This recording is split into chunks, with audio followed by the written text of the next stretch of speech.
Ally Carter has completely flipped the Diddy story, and she isn't just mumbling. She is presenting invoices and naming names.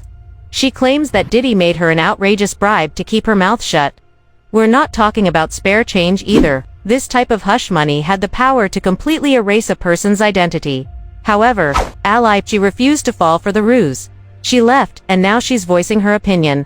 Her disclosure might blow the entire organization apart. Ally makes the audacious allegation that Diddy wasn't transferring funds in the customary dubious manner. He allegedly operated a far more complex plan instead, disguising bribes as donations to charitable organizations.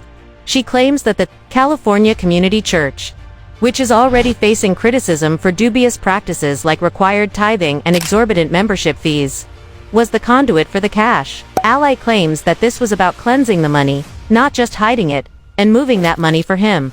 Lou Taylor. Yes, the same Lou Taylor who has been involved in past high-profile financial scandals and is recognized for handling the money of celebrities. Lou's involvement, in Ally's opinion, was not an accident but rather a planned component of a bigger conspiracy to hide the money trail. Ally didn't stop there, though, according to reports, she described in detail how the church's financial structure made it an ideal place to launder hush money. Sliding in big, mysterious donations wouldn't cause a stir because of its inherent expectations for member payments. The true aim was hidden beneath layers of non-profit paperwork, yet everything appeared to be in order on paper. The Kardashian twist follows. According to reports, Kris Jenner is the owner of the California Community Church, so it's not just some fringe group. The church has been charged with operating more like a private vault than a house of worship over the years. Rumor has it that Kris may have assisted Diddy in disguising payments as church contributions, so hiding bribe money under a cross and tax exemption. Even more startling, Kim Kardashian's action on social media. Kim unfollowed Diddy on Instagram, right before federal officials raided his residences. Is it a coincidence? Others don't. According to insiders, the church may have served as a means of tax evasion, in addition to being used to silence accusers. Diddy and his inner circle allegedly avoided accountability and the IRS by passing enormous quantities of money through a charitable organization. Ally claims that Lou Taylor and the California Community Church were major contributors to this meticulously planned deception system designed to completely destroy the paper trail, not only bury secrets. Furthermore, Diddy may be dealing with more than just a scandal if even any of her allegations prove to be true. Something much, much larger might be looming above him. 24 hours before the raid, Kim Kardashian decides to unfollow Diddy, right? Well, come to find out, this person by the name of Lou Taylor is apparently Diddy's manager. And this Lou Taylor woman is also on the board of Hillsong's church home. Follow me, go with me. They are doing all of this child in the name of the Lord. Watch, just follow the story. Now, to cover myself, everything in this video is a legend, honey. This is what I digged up, and I don't know how much truth is to it, but there's reportings, okay? So everything that I'm saying is allegedly. Keep that in mind. So, Lou Taylor apparently is paying off, allegedly, some of Diddy's victims from this slush fund through some church fund, okay?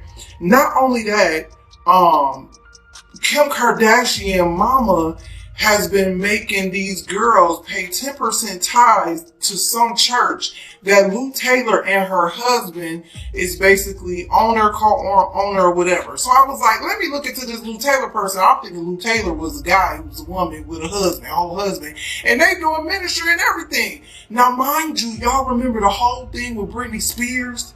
So come to find out, Lou Taylor, this gets deep, y'all. Hold on. Okay, so Lou Taylor is the CEO of TriStar Sports and Entertainment. She's like a business manager icon. Now, Mike, do y'all know the Lohans? What's the Lindsay Lohan? So she apparently, allegedly, she has been behind most of these stars' conservatorship situations, especially Britney Spears. So before we talk about Britney, Mike Lohan, which is the Lohan girl, Lindsay Lohan's daddy, accused Lou Taylor and the mama Dina Lohan for trying to put Lindsay Lohan in a conservatorship concerning her money. Also, allegedly, there's a lawsuit from 2021 with Astroworld tragedy, and she's being sued for employment discrimination. This is what this Lou lady is. Now, Lou Associates maintain intense control also over Britney Spears' life and money. And she was behind even the conservatorship of why Britney Spears had that conservatorship, because she ended up becoming the business manager and took over the financial pieces of Britney Spears. The circulating rumor that Diddy attempted to purchase Ali's silence before his trial even began is what's really raising the alarms. It has been reported that he offered a multi-million-dollar payout in the hopes that she would discreetly disappear before appearing in court. Furthermore, it's reasonable to assume that Ali wasn't the only person who might have been contacted with hush money allegedly. Of course, after federal officials later acknowledged that a crucial witness had inexplicably disappeared from the public eye prior to the start of the proceedings.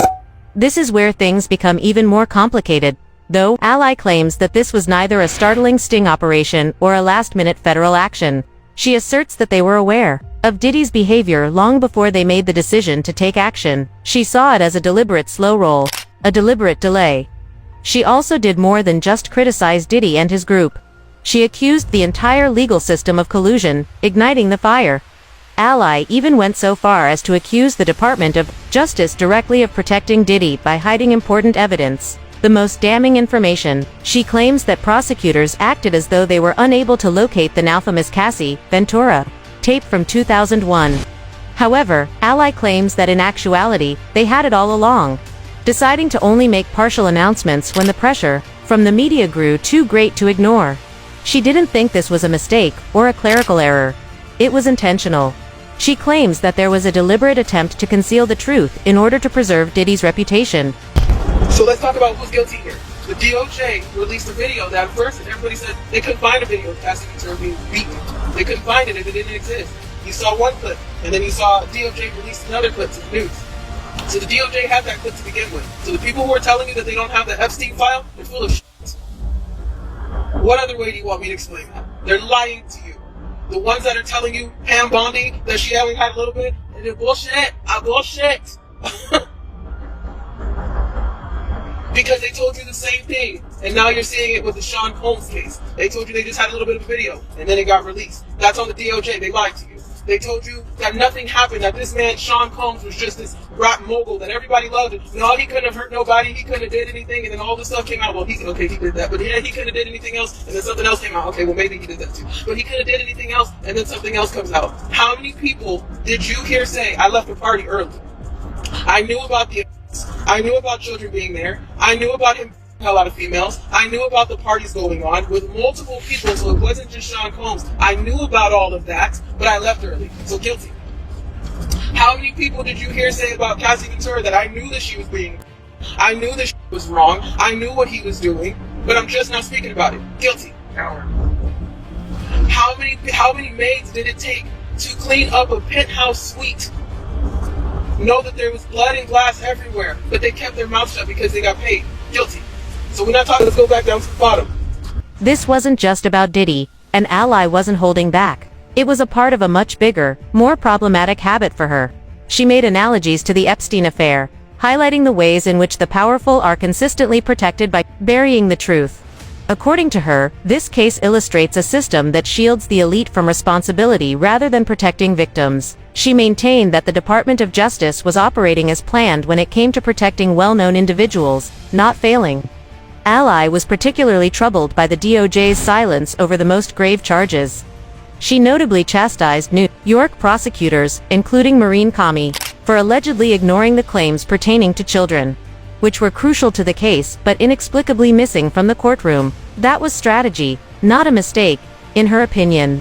A strategy to minimize the harm and control the fallout.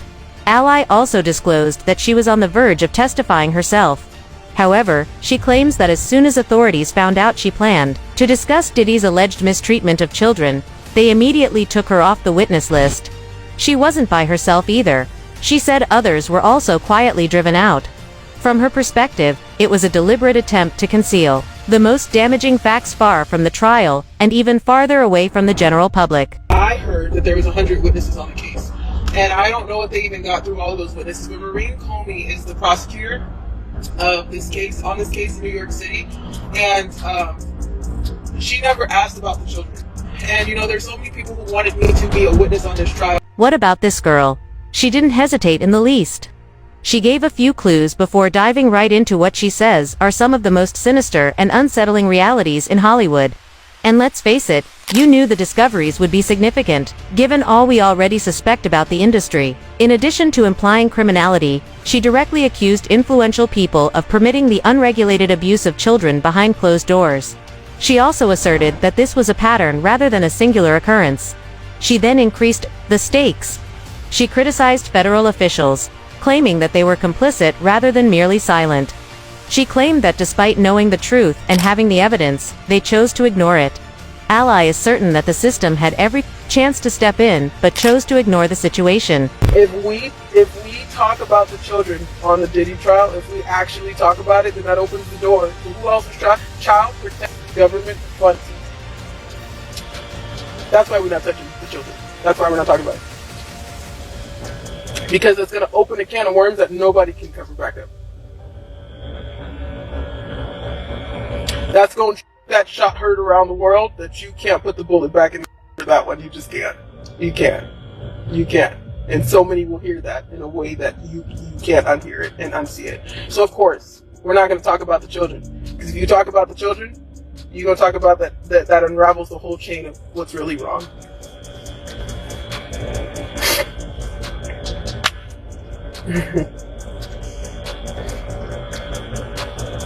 So, I know some people are like, what the hell? I know, I say the same thing. The hell. When critics referred to Diddy's girls as just kids, she didn't remain silent. You probably noticed the outrage if you followed the trial online. Many people felt uneasy with Diddy's 3 adolescent daughters being in the courtroom. Despite not being asked to testify, they frequently appeared to support their father, which sparked controversy. People argued that kids were too young to be drawn into such a sinister, adult environment and questioned if it was proper for them to be participating at all. Ally, however, resisted firmly. She brought up a terrifying irony. Diddy is accused of hurting children younger than his daughters. Ally claims that Cassie was 18 years old when the assault started, and his eldest daughters are almost 19 years old. To make matters worse, Ally stated that she was just 15 years old when Diddy's abusive behavior began. According to her, these young ladies were old enough to hear the truth because others their own age or younger had previously experienced it. As a result, they weren't too young to sit in court. Second of all, I was 15 years old. I am now a 31-year-old grown woman. Do you understand what I'm saying? How old am I for everybody that can you hear me?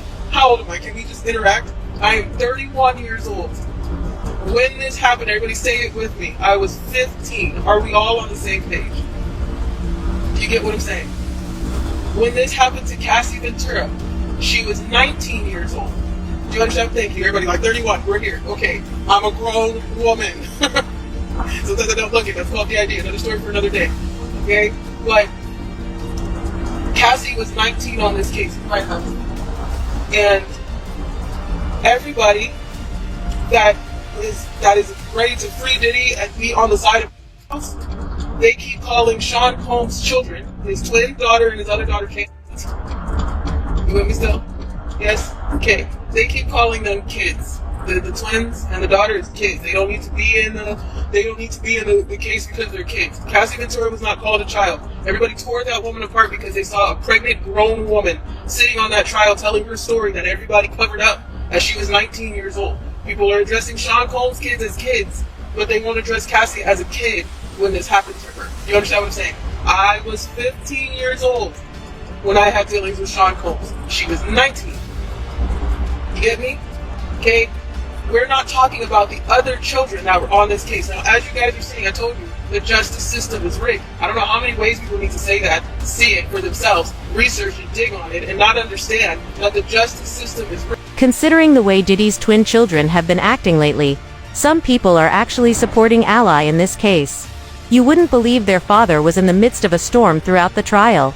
They were having a great time, going to concerts, traveling to exotic places, and sharing their experiences with the world as if nothing unusual had happened. To be honest, they have lived this kind of high life since the beginning.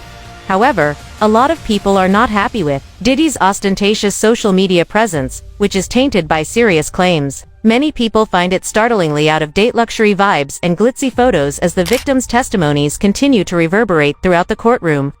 The timing couldn't be more contentious, and the contrast is difficult to overlook. Therefore, it's possible that Ali's accusations, particularly the one that Diddy allegedly bought his way out of responsibility, and the implication that government agencies might have turned a blind eye, touched a raw nerve.